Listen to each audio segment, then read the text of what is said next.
Hello everyone, welcome to study tube. आज इस video में हम लोग बायोलॉजिकल क्लासिफिकेशन का पार्ट 3 देखने वाले हैं। बायोलॉजिकल क्लासिफिकेशन हमारा चैप्टर चल रहा है। ये एनसीईआरटी सीरीज का 27वां चैप्टर है। बायो का ये 11वां चैप्टर है। इस पूरे चैप्टर में हम लोग 200 सवाल कवर करेंगे, 5 पार्ट्स में कवर करेंगे। पार्ट 1 और 2 ऑलरेडी अपलोड कर दिया है मैंने, ये पार्ट 3 है। और इस पार्ट 3 में हम लोग जीवाणुओं पर आधारित सवालों को देखेंगे। इस पार्ट 3 को आप एक चैप्टर के तौर पर भी समझ सकते हो। मैंने एनसीईआरटी के अकॉर्डिंग इसे एक टॉपिक के तौर पर मैं करवा रहा हूँ आपको बायोलॉजिकल क्लासिफिकेशन चैप्टर में, लेकिन अदर टीचर्स, बाकी टीचर्स बैक्टीरिया को एज ए चैप्टर पढ़ाते हैं। तो आप इस पार्ट 3 को एक चैप्टर के तौर पर समझ सकते हो, क्योंकि हम लोग बैक्टीरिया के ऊपर 59 MCQs देखने वाले हैं। हम लोग अच्छे से बैक्टीरिया को कवर करेंगे। तो आप में से जो भी थे जो कमेंट कर रहे थे कि बैक्टीरिया चैप्टर को करवाइए, तो आप इसको एक चैप्टर के तौर पर ही मानो इस पार्ट 3 को। इस चैप्टर का पार्ट 1 और 2 या फिर एनसीईआरटी सीरीज के अंदर मैंने जितने भी चैप्टर्स करवाए हैं उन सबको देखने के लिए हमारे चैनल के प्लेलिस्ट को आप चेक करो। एनसीईआरटी नाम से एक प्लेलिस्ट मिलेगा, सारे ही चैप्टर्स आपको इसमें मिल जाएगा। 2018 में जो ग्रुप डी और एलबी की परीक्षा हुई, 2019 में जो आरआरबी जेई की परीक्षा हुई, उसमें जो सामान्य विज्ञान के सवाल पूछे गए थे जो कि 5000 से भी ज़्यादा है, आप इन सब को बाई कर सकते हो पीडीएफ के रूप में हमारे ई बुक्स स्टोर पे। साथ में सामान्य ज्ञान में पूछे गए वो सारे ही सवाल 2019 में एसएससी के विभिन्न एग्जामों में आप उसे भी प्राप्त कर सकते हो। एनसीईआरटी सीरीज का ये 27वां चैप्टर है। 25वां चैप्टर तक मैंने 2400 से भी ज़्यादा सवाल करवाए हैं एनसीईआरटी सीरीज में, तो उसका भी आप पीडीएफ बाई कर सकते हो हमारे इस ई बुक्स स्टोर पे। लिंक आपको डिस्क्रिप्शन बॉक्स में मिल जाएगा या फिर इसे आप अपने ब्राउजर में सर्च मारो। आप में से बहुत सारे पूछते हैं कि ये जो एनसीईआरटी वाला ई बुक है, इसमें जो 2400 से ज़्यादा सवाल हैं, क्या ये वही सवाल है जो मैंने करवाए हैं वीडियो में? तो बिल्कुल ये वही सवाल है इस ई बुक के अंदर जो मैंने वीडियोज में करवाए हैं। हमारा यूनिट चल रहा है diversity in the living world. हम लोगों ने कवर किया हुआ इसमें द लिविंग वर्ल्ड चैप्टर को। हमारा बायोलॉजिकल क्लासिफिकेशन चैप्टर चल रहा है। बायोलॉजिकल क्लासिफिकेशन इस चैप्टर को हम लोग 5 पार्ट्स में कवर करेंगे। पार्ट 1 हम लोग ऑलरेडी देख चुके हैं, वैज्ञानिक और उनके द्वारा दिए गए वर्गीकरण के बारे में। पार्ट 2 में हम लोगों ने किंगडम मोनेडा स्टार्ट किया था, जिसके अंदर आर्कियोबैक्टीरिया, साइनोबैक्टीरिया, माइकोप्लाज्मा के ऊपर हम लोगों ने सवालों को देखा था। पार्ट 3 में हम लोग किंगडम मोनेडा को आगे बढ़ाएंगे और इसमें कंप्लीट बैक्टीरिया को हम लोग खत्म करेंगे। पार्ट 4 में हम लोग किंगडम प्रोटिस्टा के ऊपर सवाल देखेंगे। पार्ट 5 में हम लोग फंजाई और कुछ मिक्स सवालों को देखेंगे। सेकेंड पार्ट में मैंने यहाँ पर वायरस लिखा था पार्ट 5 में, लेकिन हमारा 200 सवाल वायरस को अगर मैं नहीं भी करवाता हूँ तो 200 सवाल हमारे इसमें पूरे हो जाएंगे। तो जब हमारा ये यूनिट समाप्त हो जाएगा diversity in the living world, तब मैं वायरस को एक अलग चैप्टर के तौर पर करवाऊंगा। वहाँ मैं अच्छे से करवा पाऊंगा, क्योंकि 200 सवालों में अगर मैं वायरस को डाला तो फिर चैप्टर सही से पूरा नहीं हो पाएगा। तो इसीलिए मैं वायरस के ऊपर सवालों को एक अलग चैप्टर के तौर पर करवाऊंगा। किंगडम मोनेडा के बारे में मैंने आपसे कहा था कि इसमें केवल बैक्टीरिया ही बैक्टीरिया है। किंगडम मोनेडा में हम लोगों ने देखा था आर्कियोबैक्टीरिया, साइनोबैक्टीरिया और देखा माइकोप्लाज्मा के बारे में, और मैंने कहा कि ये भी बैक्टीरिया है, ये भी बैक्टीरिया है, ये भी बैक्टीरिया है। तो आपके मन में ये सवाल आ सकता है कि फिर आज जो हम लोग बैक्टीरिया देखने वाले हैं, बैक्टीरिया के ऊपर सवाल करने वाले हैं, ये कौन सा बैक्टीरिया है? ये तो समझ में आया कि ये आर्कियोबैक्टीरिया है, साइनोबैक्टीरिया, माइकोप्लाज्मा है। ये कौन सा बैक्टीरिया है जो आज हम लोग पढ़ने जा रहे हैं? तो इसी को समझाने के लिए मैंने ये बनाया हुआ है स्लाइड। देखो, ये पूरा किंगडम मोनेडा के सदस्य हैं, जो कि जानते हो आप बैक्टीरिया ही बैक्टीरिया है। तो ये सारे बैक्टीरिया ही बैक्टीरिया हैं, जिसमें कि मैंने कहा कि ये वाला जो स्टार है ये है आर्कियोबैक्टीरिया, ये है साइनोबैक्टीरिया और ये है माइकोप्लाज्मा, ये है साइनोबैक्टीरिया। अब इस सब को छोड़ दें तो बाकी भी बहुत सारे बचते हैं। ये सारे जो बैक्टीरिया हैं इसे हम लोग सिंपली बैक्टीरिया ही बोलते हैं, ठीक है। इन सब को छोड़ दें तो बाकी जितने भी मेंबर हैं अभी किंगडम मोनेडा के अंदर, इसे हम सिंपली बैक्टीरिया बोलते हैं, क्योंकि इनकी संख्या अधिक है। आर्कियोबैक्टीरिया संख्या में थोड़े बहुत है। थोड़े बहुत कहने का मतलब कि इन सारे बैक्टीरिया के रिस्पेक्ट में थोड़े बहुत है। माइकोप्लाज्मा भी संख्या में कम है, साइनोबैक्टीरिया भी संख्या में कम है। फिर से बोल रहा हूँ कि इनके तुलना में संख्या में कम है।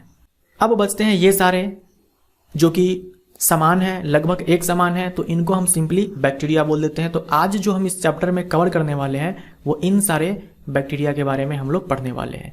इसमें भी देखो आप, मैंने एक लाल बनाया है और एक येलो बनाया है। तो जो लाल वाले हैं ये है परपोषी बैक्टीरिया, और जो येलो है वो है सपोषी बैक्टीरिया यानी कि ऑटोट्रॉफिक बैक्टीरिया, और यह हेटेरोट्रॉफिक बैक्टीरिया। आप जानते हो धरती पर सर्वाधिक संख्या में पाए जाने वाले जीव है बैक्टीरिया। अब बैक्टीरिया में भी कौन सा? Heterotrophic bacteria. जो परपोषी जीवाणु होते हैं ये सर्वाधिक संख्या में पाए जाते हैं, ये भी आप ध्यान में रख सकते हो। परपोषी जीवाणु ये सर्वाधिक संख्या में पाए जाते हैं। और जो लक्षण हमें इन बैक्टीरिया में दिखने वाली है वही किंगडम मोनेरा का सामान्य लक्षण कहलाता है।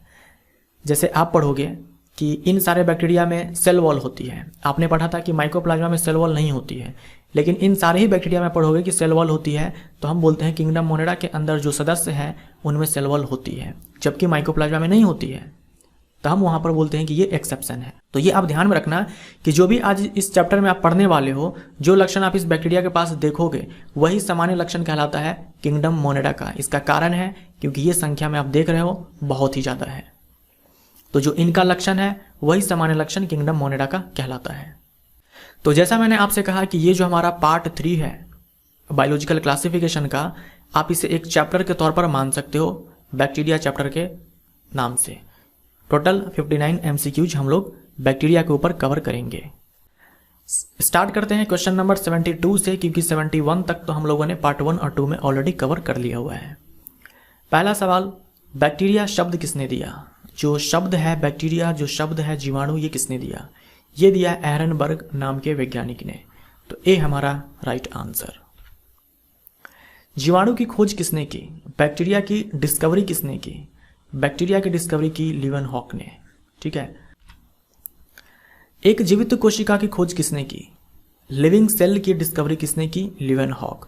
जो अभी आपने देखा बैक्टीरिया, ये जो लिविंग सेल था ये बैक्टीरियल सेल ही था। इसीलिए हम लोग दो तरह से सवाल पूछते हैं कि बैक्टीरिया की डिस्कवरी किसने की या फिर लिविंग सेल की डिस्कवरी किसने की। आंसर लीवेनहॉक ही आएगा, क्योंकि जो लिविंग सेल इन्होंने ढूंढा वो बैक्टीरिया का सेल था, यानी कि बैक्टीरियल सेल था। लेकिन मान लो आपसे सवाल ये पूछता है कि कोशिका की खोज किसने की। आपसे ये ना बोले कि एक जीवित कोशिका की खोज किसने की, सिंपली बोले कोशिका की खोज किसने की, तब आंसर बदल जाएगा। तब आंसर होगा रॉबर्ट हुक। रॉबर्ट हुक, इन्होंने जो कोशिका की खोज की वो कोशिका थी मरी हुई, यानी कि डेड। अब है बैक्टीरिया का आर्टिफिशियल कल्चर। ये सबसे पहले किसने किया? ये किया रॉबर्ट कोच ने। ठीक है, रॉबर्ट कोच बैक्टीरिया को सबसे पहले इन्होंने कल्चर किया। बैक्टीरिया का कल्चर करना मतलब क्या? देखो, लैब के अंदर पैट्री डिश में, ये एक पैट्री डिश है, इस पैट्री डिश के अंदर वो सारे ही माध्यम, जिस वातावरण में, जिस माध्यम में बैक्टीरिया रहना पसंद करता है वो सारे ही डाल दिए जाते हैं इसमें। उसके बाद एक सेल को, एक बैक्टीरियल सेल को कहीं से निकाल करके इसमें डाल दिया जाता है। उसके बाद ये बैक्टीरियल सेल डिवाइड करते हैं और बहुत सारे बैक्टीरियल सेल्स बनाते हैं, यानी कि एक कॉलोनी का निर्माण कर लेते हैं। हो गया कल्चर, इसी को बोलते हैं कल्चर करना। बैक्टीरिया और बीमारियों के बीच संबंध किसने स्थापित किया? यह है रॉबर्ट कोच। ठीक है, रॉबर्ट कोच, इन्होंने ही कहा कि जो बीमारियां हैं वो बैक्टीरिया से उत्पन्न होती है, या फिर बोल दो बैक्टीरिया बीमारी उत्पन्न करते हैं। यह तब की बात है जब किसी व्यक्ति को कोई बीमारी हो जाती थी, तब लोग कहते थे कि ये भगवान का दिया हुआ शाप है, इसने जरूर कोई बुरा काम किया होगा, इसने जरूर पिछले जन्म में कोई पाप किया होगा, ये कोई जादू टोना है जिसके कारण इसे ये बीमारी हुई है। उस समय की बात है, तब इन्होंने कहा कि ये कोई जादू टोना नहीं है, कोई अभिशाप नहीं है, ये बीमारियां बैक्टीरिया के कारण हो रही है। किसने कहा कि चौपायों में एंथ्रेक्स रोग, ठीक है, कैटल में एंथ्रेक्स डिजीज, उसके बाद मनुष्यों में तपेदिक और हैजा रोग जीवाणुओं के कारण होता है? वही पिक्चर है, आंसर भी वही होगा, रॉबर्ट कोच। इन्होंने सबसे पहले पता लगाया कि जो एंथ्रेक्स रोग है चौपायों में, मनुष्यों में टीबी यानी कि तपेदिक रोग, हैजा रोग, इन सब का कारण है जीवाणु, ना कि कोई अभिशाप है, ना कि कोई जादू टोना है, और ना ही पिछले जन्म के पाप के कारण ये बीमारियां हो रही है। इसका कारण है जीवाणु, बैक्टीरिया।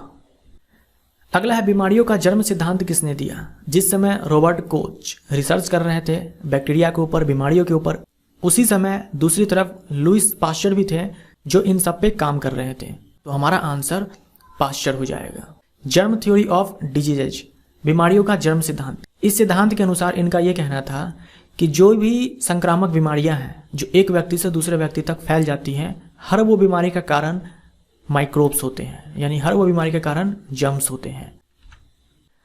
प्रतिरोधी सिद्धांत किसने दिया? एंटीसेप्टिक थ्योरी किसने दिया? एंटीसेप्टिक आप जानते होंगे, एंटीसेप्टिक का इस्तेमाल किया जाता है स्किन पे, कहीं पर अगर कट वगैरह लग गया तो घावों पे इस्तेमाल किया जाता है ताकि वहाँ पर कोई इन्फेक्शन ना हो, क्योंकि अगर इन्फेक्शन हुआ तो वहाँ का जो घाव है वो और ज़्यादा सड़ जाएगा, वो और ज़्यादा खराब हो जाएगा। आपने डेटॉल साबुन सुना होगा, डेटॉल लिक्विड सुना होगा, ये सारे एंटीसेप्टिक होते हैं। आजकल जो क्रीम आते हैं फेस पे लगाने वाले, उनमें भी बहुत सारे एंटीसेप्टिक होते हैं, यानी कि वो इन्फेक्शन से बचाते हैं हमारे स्किन को। तो इसी एंटीसेप्टिक से रिलेटेड इन्होंने थ्योरी दिया था, जोसेफ लिस्टर इनका नाम है, ठीक है, जोसेफ लिस्टर। यानी सबसे पहले इन्होंने वो रसायन दिया, वो केमिकल दिया जिसका इस्तेमाल कर इन्फेक्शन से घावों को बचाया जा सकता था। अब है फर्मेंटेशन। किसने कहा कि फर्मेंटेशन बैक्टीरिया के कारण होता है? सबसे पहले किसने कहा कि जो बैक्टीरिया होते हैं वो फर्मेंटेशन करते हैं? ये कहा लुईस पास्चर ने। तो डी हमारा राइट आंसर। फर्मेंटेशन के ऊपर एग्जाम में सवाल पूछे जाते हैं, तो इसके बारे में थोड़ा सा हम देखते हैं कि ये क्या होता है। फर्मेंटेशन का मतलब होता है कार्बोहाइड्रेट का टूटना ऑक्सीजन के अब्सेंस में, ऑक्सीजन के अनुपस्थिति में। लेकिन ये टूटते नहीं है, इसे तोड़े जाते हैं जीवाणुओं के द्वारा या फिर ईस्ट के द्वारा। तो फर्मेंटेशन का मतलब है ऑर्गेनिक मैटर्स या फिर कार्बोहाइड्रेट्स का टूटना ऑक्सीजन के अब्सेंस में बैक्टीरिया या फिर ईस्ट के द्वारा। ये आपको ध्यान में रखना है। कार्बोहाइड्रेट्स का जब फर्मेंटेशन होता है यानी ब्रेक डाउन होता है इन absence of oxygen by bacteria और ईस्ट, तब अल्कोहल या फिर एसिड का निर्माण होता है। शराब के निर्माण के लिए फर्मेंटेशन करवाया जाता है और तब जाकर के अल्कोहल बनता है। माइक्रो ऑर्गेनिजम्स के स्टडी को क्या कहा जाता है? सूक्ष्म जीव। सूक्ष्म जीव किसको बोलते हैं? सूक्ष्म जीव यानी कि वो जीव जिसे हम अपनी खुली आंखों से नहीं देख सकते हैं, जिसे देखने के लिए सूक्ष्मदर्शी की आवश्यकता है, माइक्रोस्कोप की रिक्वायरमेंट होती है। इसे कहा जाता है माइक्रोबायोलॉजी। तो ए हमारा राइट आंसर, माइक्रोबायोलॉजी। बैक्टीरियोलॉजी यानी कि बैक्टीरिया की स्टडी, वायरोलॉजी यानी कि वायरसेस की स्टडी, माइकोलॉजी यानी कि स्टडी ऑफ फंजाई यानी कि कवकों की अध्ययन। सूक्ष्म जीव विज्ञान के जनक है, फादर ऑफ माइक्रोबायोलॉजी, ये किसे कहा जाता है? ये कहा जाता है लीवेनहॉक को। बैक्टीरिया के स्टडी को क्या कहते हैं? बैक्टीरिया के स्टडी को बैक्टीरियोलॉजी कहते हैं। विषाणुओं के अध्ययन को वायरोलॉजी कहते हैं और शैवालों के अध्ययन यानी कि एल्गी के स्टडी को फाइकोलॉजी कहते हैं और उत्तकों के अध्ययन यानी कि टिश्यूज के स्टडी को हिस्टोलॉजी कहते हैं। बैक्टीरियोलॉजी के फादर किसे कहा जाता है? फादर ऑफ बैक्टीरियोलॉजी ये किसे कहा जाता है? ये कहा जाता है लीवेनहॉक को। जीवाणुओं के संबंध में असत्य चुने। इनमें से चुनना है गलत बैक्टीरिया से रिलेटेड। बैक्टीरिया किंगडम मोनेरा के मेंबर है, तो यूनिसेलुलर सही है, प्रोकैरियोट्स सही है, और है ये हर जगह पाए जाते हैं, तो ये भी सही है। डी हमारा गलत हो जाएगा। प्रोटिस्टा के सदस्य हैं, तो ये गलत हो जाएगा।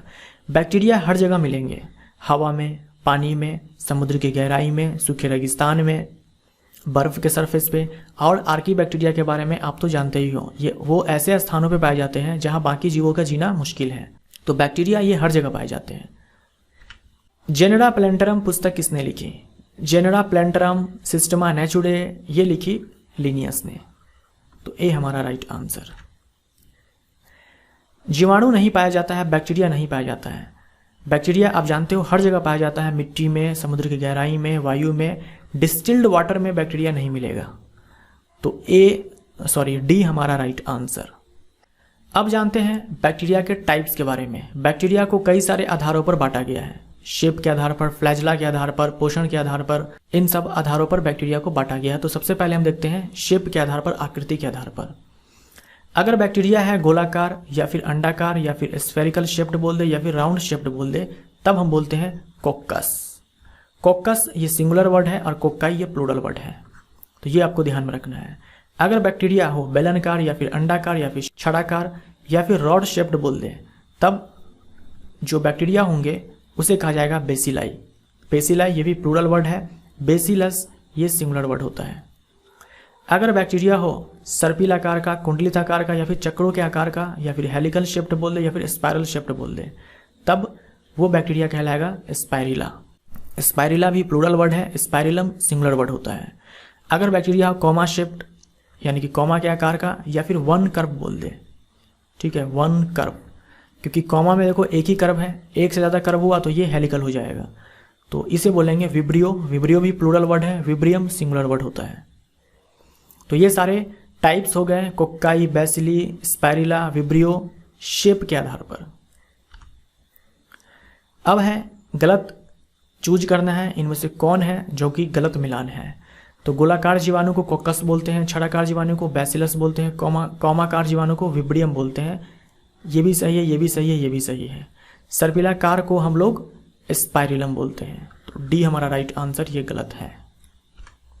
छड़ाकार जीवाणु को कहा जाता है, जो रॉड शेप्ड बैक्टीरिया होते हैं इसे कहा जाता है बैसिलस, तो सी हमारा राइट आंसर। अब टाइप्स देखते हैं फ्लैजला के आधार पर कि कितने फ्लैजला है और उसका नाम क्या है। जब बैक्टीरिया के पास कोई फ्लैजला ना हो, आप देखो कोई फ्लैजला नहीं है, यहाँ पर 2 फ्लैजला है, यहाँ पर 1 फ्लैजलम है, यहाँ पर बहुत सारे फ्लैजला है और यहाँ भी बहुत सारे फ्लैजला है, लेकिन इसमें एक भी फ्लैजला नहीं है, तो इसे बोलेंगे एट्राइकस। लेकिन अगर 1 फ्लैजलम हो तो इसे बोलेंगे मोनोट्राइकस। फ्लैजला भी प्लूरल वर्ड है और सिंगुलर होता है फ्लैजलम। तो मोनोट्राइकस आप जानते हो, मोनो का मतलब एक होता है, तो मोनोट्राइकस यानी कि 1 फ्लैजलम।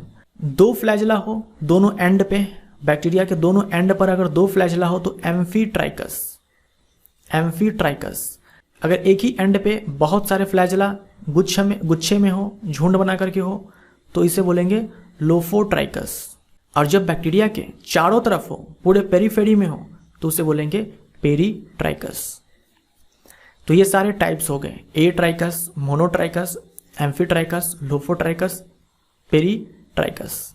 अब है एक बैक्टीरिया जिसके पास कोई फ्लैजला नहीं है, बैक्टीरिया विदाउट फ्लैजला, क्या बोलेंगे, एट्राइकस। जीवाणुओं की कोशिका भित्ति बनी होती है, जीवाणुओं की कोशिका भित्ति बनी होती है पेप्टिडोग्लाइकन की, तो पेप्टिडोग्लाइकन को ही म्यूरिन कहा जाता है या फिर पॉलीसैकेराइड एंड एमिनो एसिड। इनमें से कोई सा भी पूछ दे, आंसर हमारा वही हो जाएगा, इनमें से सभी हमारा राइट आंसर हो जाएगा, यानी ये तीनों एक ही चीज है। अब ये है एक बैक्टीरिया, इसमें हम लोग समझते हैं कि कौन कौन से पार्ट्स हैं। सबसे पहले आप ये देखो सेल वॉल, जो आप जानते हो बैक्टीरिया को प्रोटेक्ट करने का काम करता है, लेकिन सेल वॉल के बाहर भी एक लेयर होती है, कैप्सूल जिसे बोलते हैं, ये भी प्रोटेक्शन का काम करती है। सेल वॉल के बाहर कैप्सूल होती है और सेल वॉल के अंदर सेल मेम्ब्रेन होती है, यानी कि कोशिका झिल्ली। तो सबसे बाहर कैप्सूल, उसके बाद सेल वॉल और उसके बाद सेल मेम्ब्रेन। सेल मेम्ब्रेन के बाद ये पूरा ग्रीन कलर का पार्ट आप देख रहे हो, ये है साइटोप्लाज्म या फिर बोल दो प्रोटोप्लाज्म। साइटोप्लाज्म यानी कि कोशिका द्रव्य। और इस साइटोप्लाज्म के अंदर देखो आपको क्या दिख रहे हैं, राइबोसोम्स दिख रहे हैं। उसके बाद ये है न्यूक्लियोइड, जो आप ये देख रहे हो ना पर्पल कलर का, ये है डीएनए जो कि साइटोप्लाज्म में ऐसे ही बिखरा पड़ा हुआ है, इसी को बोलते हैं न्यूक्लियोइड, केंद्रकाव। और ये है फ्लैजलम, जो अभी आपने देखा था फ्लैजलम, यहाँ देखो एक ही फ्लैजलम है, इसलिए ये है एट्राइकस। और ये देखो ये है पाइलस, पाइलस भी ये सिंगुलर वर्ड है, पिलाई इसका प्लूरल वर्ड होता है, ये प्लूरल वर्ड होता है। तो फ्लैजलम ये बैक्टीरिया को मोटाइल बनाता है, यानी कि चलने में हेल्प करता है, इसके सहारे बैक्टीरिया चल पाते हैं। जो पिलाई होते हैं इसके सहारे बैक्टीरिया किसी सॉलिड सरफेस से अटैच हो पाते हैं, यानी उसके सतह को किसी ठोस सतह को जकड़ करके ये बैक्टीरिया अपने आप को रखते हैं। साथ में ये जो पिलाई होते हैं ये जनन में भी मदद करते हैं, लैंगिक जनन में। इसके अलावा कुछ और भी पार्ट्स होते हैं बैक्टीरिया के पास, ये हम लोग आगे देखेंगे। जीवाणु कोशिका में माइटोकॉन्ड्रिया किसे कहा जाता है? अभी आपने देखा बैक्टीरियल सेल को जिसमें आपको माइटोकॉन्ड्रिया नहीं दिखा, राइबोसोम दिखा लेकिन माइटोकॉन्ड्रिया नहीं दिखा, ना ही लाइसोसोम दिखा। लेकिन बैक्टीरियल सेल का माइटोकॉन्ड्रिया ये कहा जाता है मीजोजोम को, ठीक है, मीजोजोम या फिर मीजोसोम बोल दो, ये माइटोकॉन्ड्रिया कहलाता है जीवाणु कोशिका का। तो ये इंपॉर्टेंट है, ध्यान में रखना। जीवाणु कोशिका का माइटोकॉन्ड्रिया ये मीजोजोम को कहा जाता है। ये देखते हैं एक बार और से बैक्टीरिया का, बैक्टीरियल सेल का पिक्चर। आपने सेल वॉल देखा, सेल वॉल के बाहर कैप्सूल देखा, सेल वॉल के अंदर प्लाज्मा मेम्ब्रेन देखा या फिर सेल मेम्ब्रेन बोल दो। उसके बाद आपने साइटोप्लाज्म देखा, ये साइटोप्लाज्म देखा, ये पूरा साइटोप्लाज्म देखा। उसके बाद आपने न्यूक्लियोइड देखा यानी कि डीएनए देखा, जो कि ऐसे ही साइटोप्लाज्म में बिखरा पड़ा हुआ है।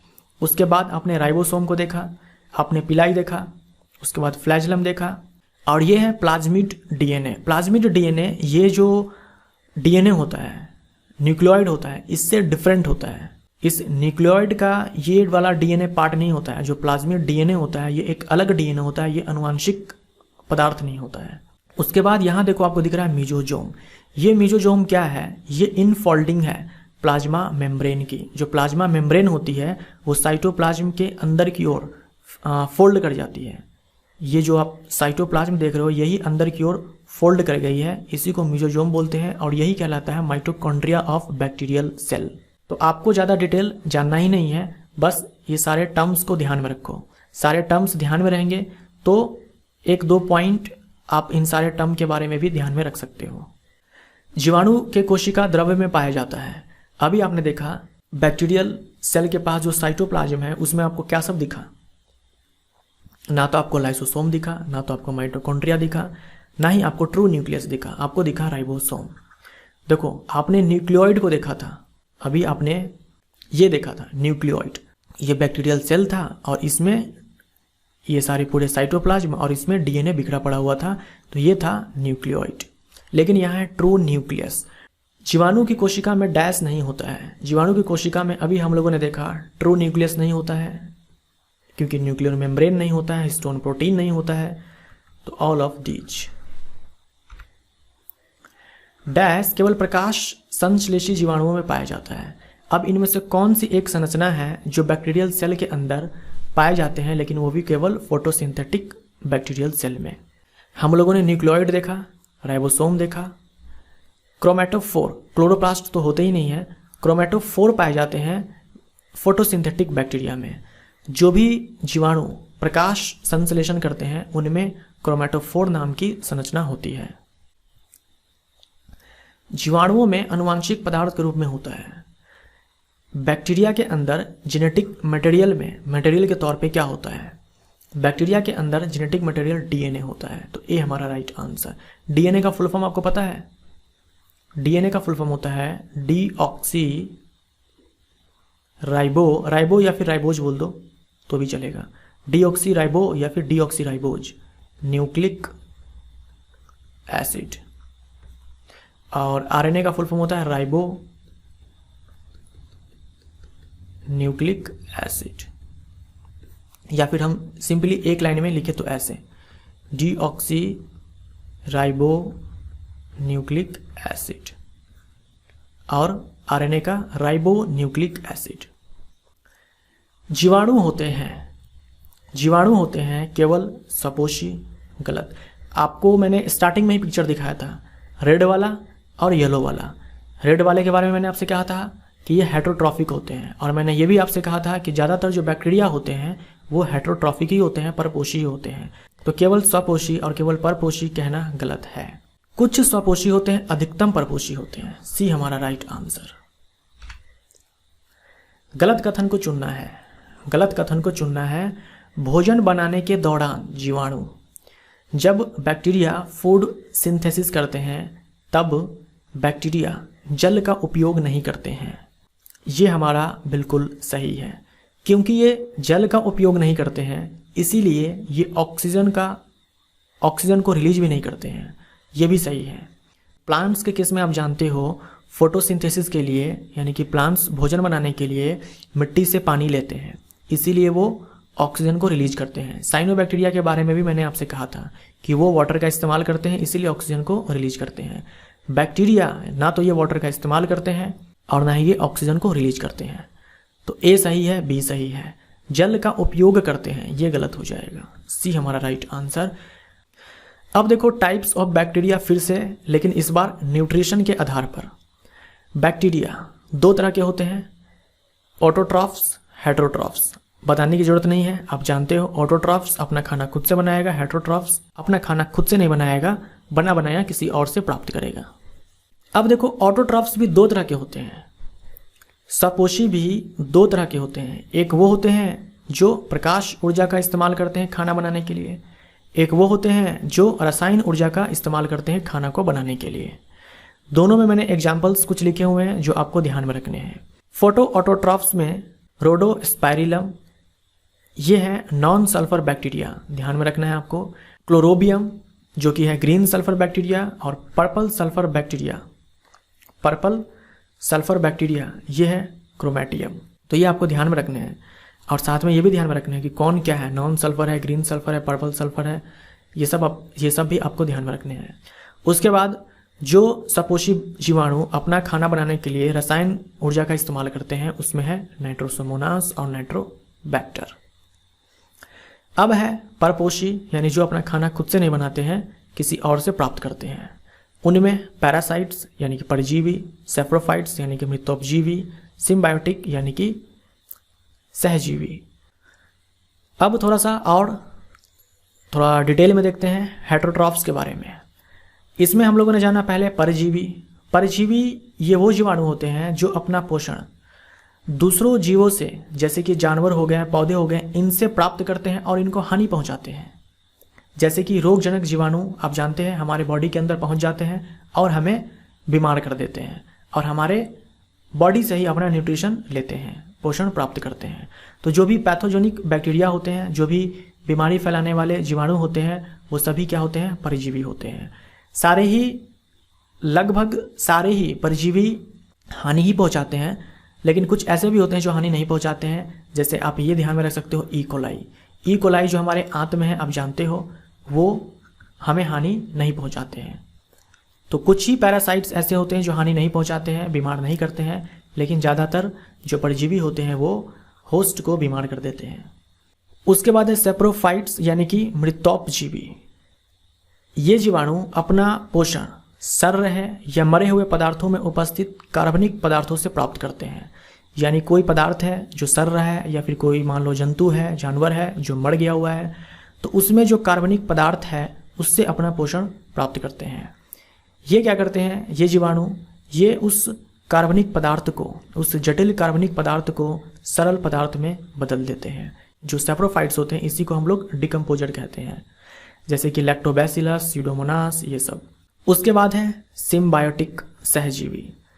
जो सहजीवी जीवाणु होते हैं ये अपना पोषण दूसरों जीवों के साथ सहजीवी संबंध बना करके प्राप्त करते हैं।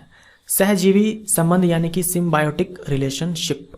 ये क्या होता है, जैसे मान लो दो ऑर्गेनिज्म हैं ए और बी। ये दोनों ऑर्गेनिज्म आपस में सिम्बायोटिक रिलेशनशिप बना करके रखते हैं। इसका मतलब ये हुआ ए बी को फायदा पहुंचाएगा, बी ए को फायदा पहुंचाएगा, दोनों एक दूसरे को फायदा पहुंचाएंगे, नुकसान किसी का नहीं होगा। इसी को बोलते हैं सिम्बायोटिक रिलेशनशिप। जैसे आपने राइजोबियम बैक्टीरिया के बारे में सुना होगा। राइजोबियम बैक्टीरिया ये दलहनी पौधों के साथ सहजीवी संबंध बना करके रखते हैं। जो दलहनी पौधे होते हैं जैसे कि सोयाबीन के पौधे, चने के पौधे, मटर के पौधे, ये सब, इन सब के जड़ों में राइजोबियम बैक्टीरिया होते हैं। ये राइजोबियम बैक्टीरिया जो वातावरण में जो नाइट्रोजन है उसको अमोनिया में कन्वर्ट करके इस दलहनी पौधों को देते हैं। बदले में ये जो पौधे होते हैं ये राइजोबियम को रहने के लिए जगह देते हैं और फूड देते हैं। तो ये दोनों एक दूसरे के लिए सहायक है। ना तो ये पौधा इसको नुकसान पहुंचा रहा है, ना ही ये राइजोबियम बैक्टीरिया इस पौधे को नुकसान पहुंचा रहा है, और दोनों एक दूसरे से अपना काम निकाल रहे हैं। तो इस तरीके से पोषण जो प्राप्त करते हैं उसे बोलते हैं सिम्बायोटिक। इनमें से कौन एक एग्जाम्पल नहीं है फोटोसिंथेटिक बैक्टीरिया का?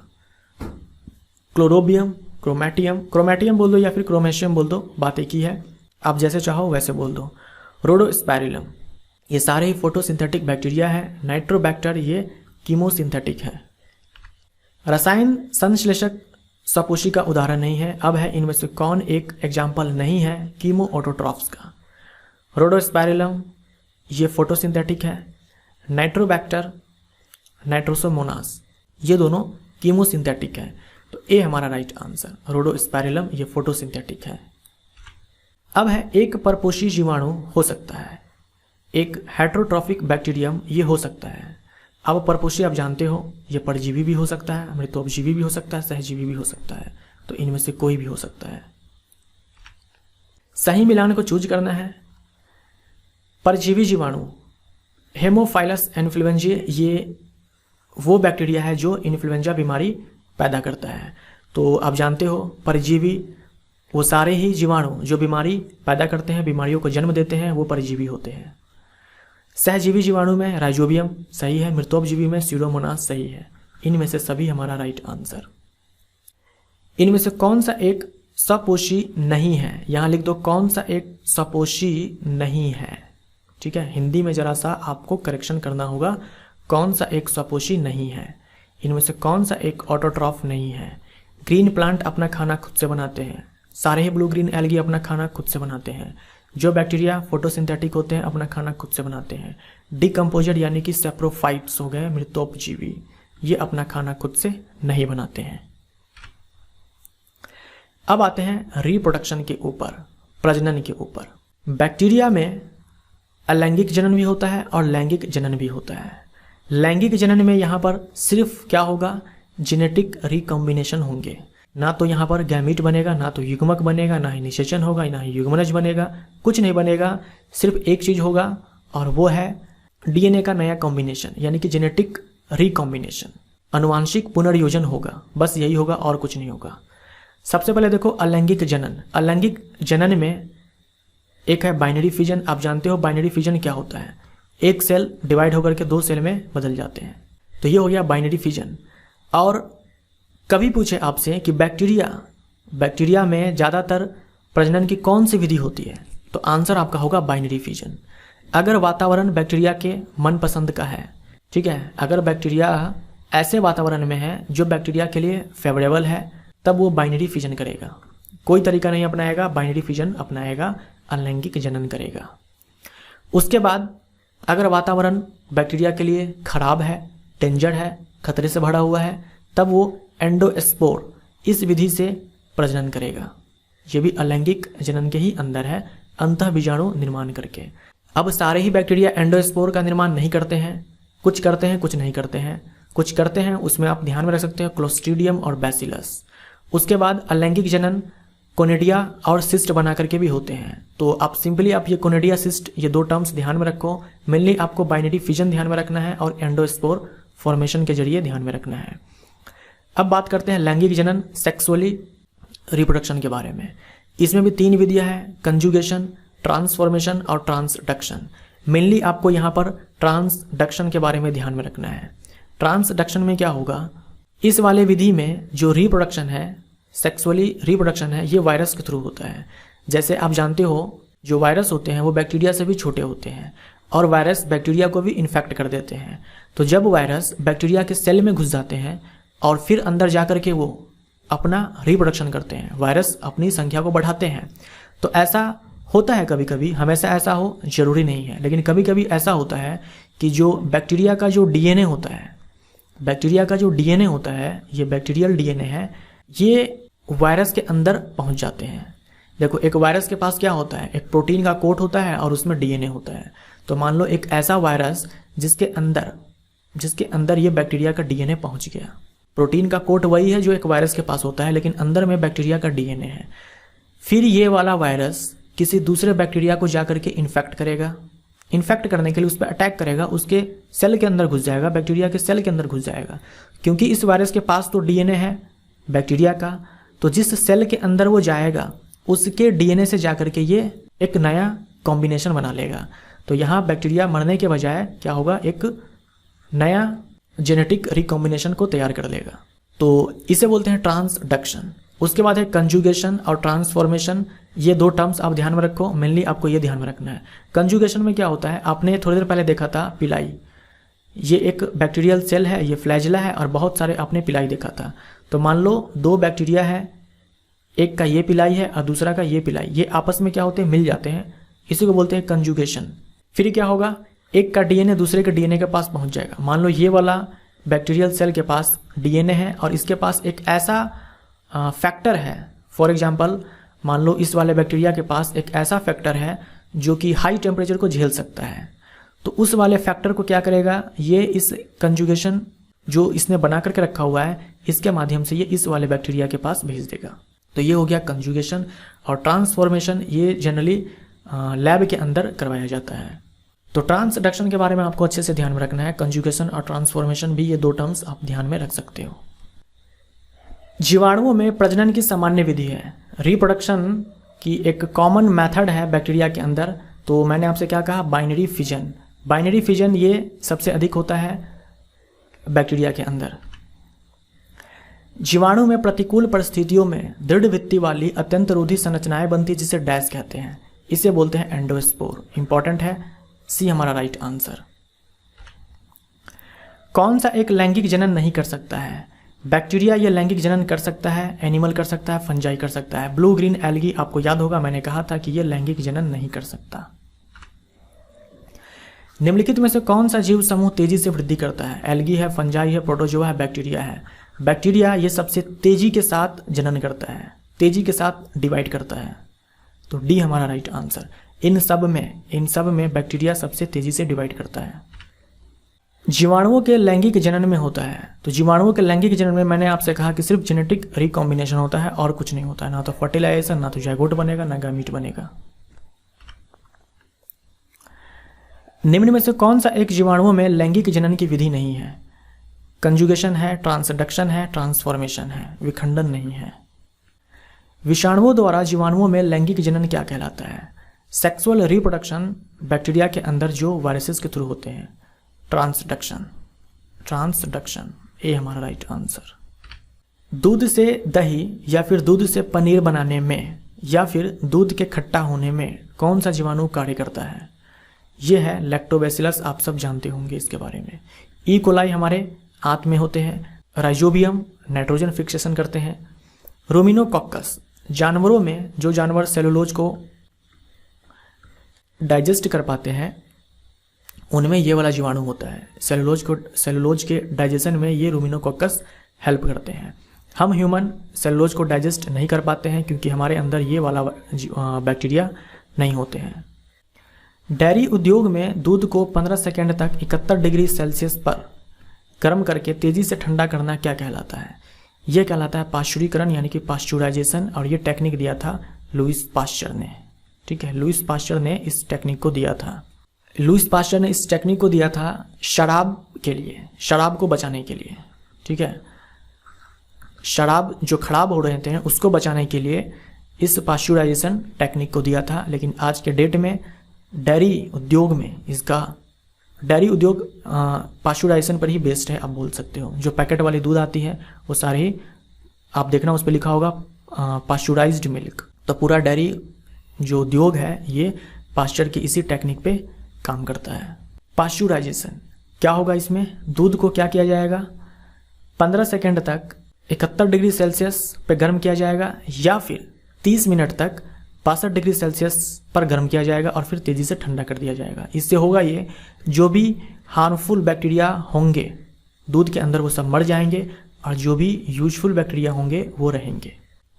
जीवाणुओं का उपयोग किया जाता है, बैक्टीरिया का यूज किया जाता है भूमि की उर्वरता बढ़ाने में, प्रतिजैविक बनाने में, तंबाकू उद्योग में। इन सब में सभी बैक्टीरिया हानिकारक होते हैं लेकिन बहुत सारे बैक्टीरिया हमारे काम के भी होते हैं, यूजफुल होते हैं। तो जीवाणुओं का आर्थिक महत्व देख लो। भूमि की उर्वरता बढ़ाने में, डेयरी उद्योग में, सिरका उद्योग में, शराब और बियर के निर्माण में बैक्टीरिया का इस्तेमाल होता है। तंबाकू उद्योग में, चाय उद्योग में, चर्म उद्योग में, रेशे प्राप्त करने के लिए, औषधि निर्माण में, प्रकृति की सफाई का कार्य यानी कि जो डिकम्पोजर होते हैं जो सर रहे हैं, कोई पदार्थ है या फिर कोई जंतु है, जीव जंतु है जो मर गया हुआ है, तो उस पर बैक्टीरिया वो ग्रो करता है, एंजाइम सीक्रेट करता है और धीरे धीरे वो जो भी पदार्थ है उसको डिस्ट्रॉय कर देता है, ख़त्म कर देता है। तो इसीलिए बोलते हैं कि ये प्रकृति की सफाई भी करते हैं। उसके बाद प्रतिजैविक यानी कि एंटीबायोटिक के निर्माण में, उसके बाद जुगाली करने वाले जानवरों में सेलुलोज का पाचन करता है। तो इन सब में बैक्टीरिया काफ़ी यूजफुल होते हैं। राइजोबियम क्या है? ठीक है, राइजोबियम क्या है? ये है सिम्बायोटिक बैक्टीरियम। तो बी हमारा राइट आंसर। दलहनी पौधों के जड़ों में पाए जाते हैं। इनमें से कौन एक एंटीबायोटिक नहीं है? बहुत सारे एंटीबायोटिक होते हैं जैसे कि स्ट्रेप्टोमाइसिन, टेरामाइसिन, एरिथ्रोमाइसिन, ये सारे एंटीबायोटिक्स हैं। डी हमारा राइट आंसर। डिस्प्रिन एंटीबायोटिक नहीं है। नाइट्रीफाइंग जीवाणु अमोनिया को डैश में बदल देते हैं। जो नाइट्रीफाइंग बैक्टीरिया होते हैं वो अमोनिया को यानी कि NH3 को बदल देते हैं नाइट्रेट में। नाइट्रेट बोले तो NO3 में। नाइट्रीफाइंग बैक्टीरिया ये अमोनिया को नाइट्राइट में या फिर नाइट्रेट में बदल देते हैं, ऑक्सीडेशन कर देते हैं, ऑक्सीडाइज कर देते हैं। ऑक्सीडेशन क्यों लिखा? यहाँ देखो हाइड्रोजन है, हाइड्रोजन छोड़ करके चला गया और ऑक्सीजन यहाँ पर आ गया, तो हाइड्रोजन का छोड़ करके जाना या फिर ऑक्सीजन का आना, यही तो कहलाता है ऑक्सीकरण। तो अमोनिया ऑक्सीडाइज हो गया नाइट्रेट या फिर नाइट्राइट में, और ये करता है बैक्टीरिया, और इस बैक्टीरिया को हम लोग नाइट्रीफाइंग बैक्टीरिया कहते हैं। अब जो नाइट्राइट या फिर नाइट्रेट यहाँ पर बना है, उसको कुछ बैक्टीरिया ऐसे होते हैं जो रिड्यूस कर देते हैं, यानी कि उसका रिडक्शन करते हैं और बना देते हैं N2, एटमॉस्फेरिक नाइट्रोजन गैस। तो इसे बोलते हैं डीनाइट्रीफाइंग बैक्टीरिया। तो ये दोनों इंपॉर्टेंट है। नाइट्रीफाइंग बैक्टीरिया अमोनिया को नाइट्रेट या नाइट्राइट में कन्वर्ट करते हैं। डीनाइट्रीफाइंग बैक्टीरिया ये नाइट्रेट या नाइट्रेट को नाइट्रोजन गैस में कन्वर्ट करते हैं, N2 में कन्वर्ट करते हैं। यहाँ होता है ऑक्सीडेशन, यहाँ होता है रिडक्शन। यहाँ रिडक्शन क्यों? क्योंकि ऑक्सीजन छोड़ करके यहाँ से नाइट्रेट या नाइट्राइट से चले गए और सिंपली बचा N2। जीवाणु रोग उत्पन्न करता है। जीवाणु रोग उत्पन्न करता है, पौधों में रोग उत्पन्न करता है, जानवरों में कर सकता है, मनुष्यों में कर सकता है, तो इनमें से सभी। अब ह्यूमन के अंदर बैक्टीरियल डिजीज को देखते हैं। ये जो टेबल है ये आपको अच्छे से ध्यान में होना चाहिए, वेरी वेरी इंपॉर्टेंट। कौन से बीमारी कौन से बैक्टीरिया के कारण हो रहा है और ये कौन से शेप के हैं, यानी टाइप कौन से हैं शेप के आधार पर। क्योंकि आपसे एग्जाम में ऐसे सवाल पूछा जा सकता है, माइकोबैक्टीरियम ट्यूबरक्लोसिस ये कौन से बैक्टीरिया है? आपसे विकल्प में रहेगा कोक्कस है, बैसिलस है, विब्रियम है, स्पाइरिलम है। तो जब तक आपको शेप नहीं पता होगा तब तक आप इसका आंसर नहीं दे सकते हैं। तो आपको ये ध्यान में रखना होगा कि जो ट्यूबरक्लोसिस है ये माइकोबैक्टीरियम ट्यूबरक्लोसिस के कारण होता है, और ये जो बैक्टीरियम है ये रॉड शेप्ड है, बोले तो बैसिलस है। ज़्यादातर जो बैक्टीरिया होते हैं ना वो रॉड शेप्ड ही होते हैं, ज़्यादातर बैक्टीरिया वो बैसिलस ही होते हैं। तो ये सारे आपको ध्यान में रखने हैं, और जिस पर मैंने स्टार लगाया है उसको और भी ज़्यादा अच्छे से ध्यान में रखने हैं। ध्यान तो आपको सारे ही रखने हैं, लेकिन स्टार वाले पर आपको एक्स्ट्रा फोकस करना है। तो ये सारे अच्छे से ध्यान में रखो। जैसे देखो हैजा है, हैजा होता है विब्रियो कोलिडी के कारण। अब जब यहाँ विब्रियो लग गया तो आप समझ सकते हो विब्रियो, ये तो हम तब लगाते हैं ना जब बैक्टीरिया होता है कॉमा शेप्ड। यहाँ देखो डिप्लोकोक्कस, जैसे कॉक्कस आया मतलब कि स्फेरिकल शेप्ड। बहुत सारे इनमें बैक्टीरिया तो ऐसे हैं जिनके नाम से ही आपको बीमारी का पता लग जाएगा। जैसे यहाँ देखो माइकोबैक्टीरियम लेप्री यानी कि लेप्रोसी करेगा, डिप्लोकोक्कस निमोनी यानी कि निमोनिया करेगा, साल्मोनेला टाइफी यानी कि टाइफाइड करेगा। तो नाम से ही आपको पता लग जाएगा। लेकिन कुछ बैक्टीरिया ऐसे होंगे जो नाम से पता नहीं लगेगा। जैसे कि यहाँ देखो ट्रोपोनिमा पैलिडम, ट्रोपोनिमा पैलिडम जो कि एक स्पाइरल शेप्ड बैक्टीरिया है और ये सिफिलिस बीमारी को पैदा करता है। ये सेक्सुअली ट्रांसमिटेड डिजीज है। तो एक बार वीडियो पॉज करके ये सारे ही आप पढ़ लो। टाइफाइड का जीवाणु है, टाइफाइड का जो जीवाणु है उसके नाम में ही टाइफी लगा हुआ है। सी हमारा राइट आंसर। यह है हैजा का, यह है टीबी का और यह है प्लेग का। मनुष्यों में जीवाणु जनित रोग नहीं है। डिफ्थीरिया, लेप्रेसी और निमोनिया ये सब बैक्टीरियल डिजीज है। स्मॉल पॉक्स ये वायरल डिजीज है। माइकोबैक्टीरियम लेप्री क्या है? माइकोबैक्टीरियम लेप्री जिसके कारण लेप्रेसी होता है, कुष्ठ रोग होता है। तो ये है रॉड शेप्ड, और जो रॉड शेप्ड होते हैं उसे बोलते हैं बैसिलस। तो ए हमारा राइट आंसर। जीवाणुओं द्वारा कौन सा हानिकारक पदार्थ बनता है? जीवाणुओं द्वारा कौन सा पदार्थ बनता है और वो हानिकारक है? तो ये है टॉक्सिन। बैक्टीरिया से एंटीबायोटिक तो बनता ही है। साथ में हार्मोन के बारे में यहाँ देखो, जो इंसुलिन हार्मोन है, इंसुलिन हार्मोन, और मैं बात कर रहा हूँ ह्यूमन इंसुलिन। ह्यूमन इंसुलिन की मैं बात कर रहा हूँ। तो ह्यूमन इंसुलिन को बनाया गया था पहली बार ई कोलाई बैक्टीरिया का यूज करके।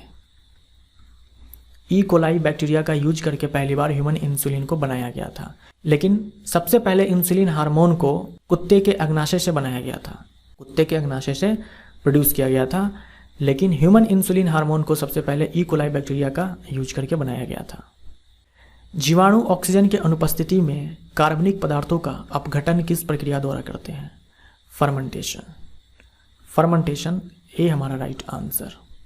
सिर्फ मनुष्यों में ही नहीं, पौधों में भी बैक्टीरिया बीमारियां उत्पन्न करते हैं, जैसे कि विल्ट डिजीज शीतल रोग आलू में, संतरे में नींबू में कैंकर डिजीज, सेब के अंदर fire blight disease, crown gold disease, गेहूं के अंदर टुंडू रोग, चावल के अंदर ब्लाइट डिजीज, अंगमारी रोग। ये सारे रोग हैं, बस इनके नाम ध्यान में रखने हैं आपको। इनके ऊपर सवाल पूछे जाते हैं, इन सब के बस नाम ध्यान में रखो कि ये सारे जो रोग हैं ये पौधों के रोग हैं और जीवाणुओं के कारण होते हैं।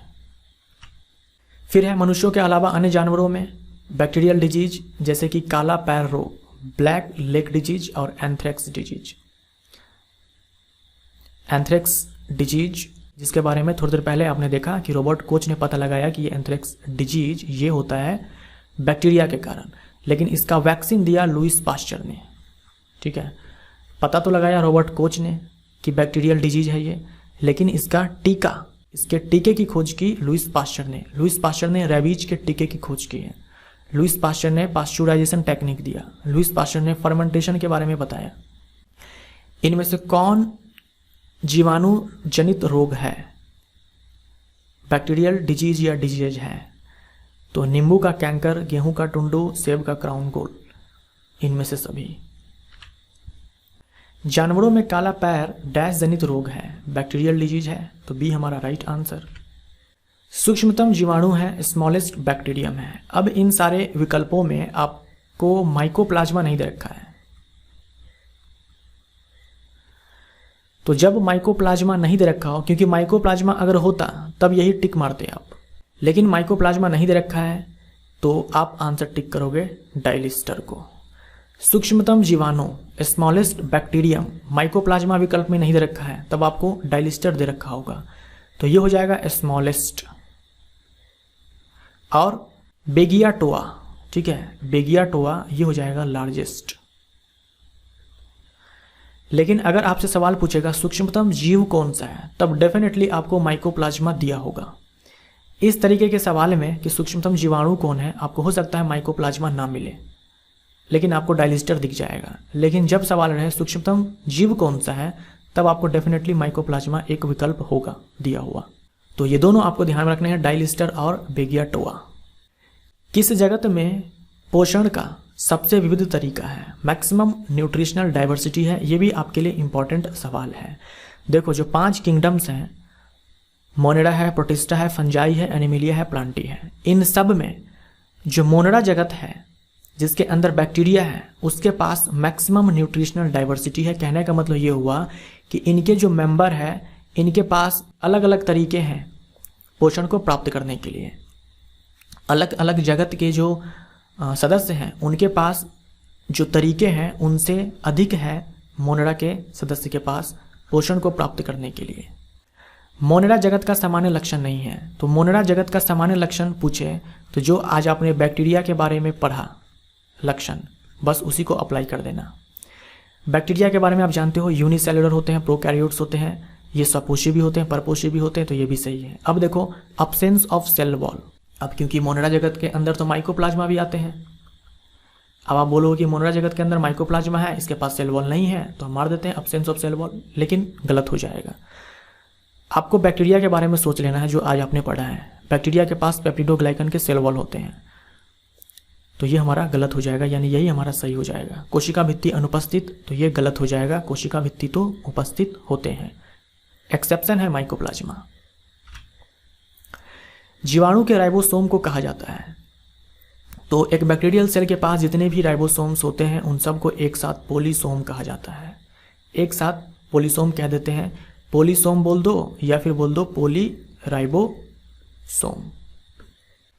जीवाणु जिसकी कोशिका एकमात्र कॉमा है, यानी कि एक बैक्टीरिया जिसके सेल के पास मात्र एक कॉमा है, मात्र एक कर्व है, या फिर बोल दो कॉमा है, एक कर्व, बस ये हो गया एक कर्व, क्योंकि एक से ज़्यादा हुआ तो हेलिकल हो जाएगा। तो एक कॉमा है यानी कि कॉमा शिफ्ट, तो कॉमा शिफ्ट को हम लोग क्या बोलते हैं? विब्रियम बोलते हैं। तो विब्रियो यहाँ पर राइट आंसर। तो ये जो हमारा बैक्टीरिया चैप्टर है ये 59 MCQs के साथ बहुत ही अच्छे तरीके से समाप्त हो चुका है। मैंने कोशिश किया है कि हर तरह के सवाल आपको करवा दूँ। तो वीडियो अगर अच्छा लगा तो वीडियो को लाइक जरूर करना, और चैनल से हमारे जुड़ने के लिए हमारे चैनल को आप सब्सक्राइब कर सकते हो। मिलते हैं अगले पार्ट में प्रोटिस्टा के ऊपर। Thank you so much.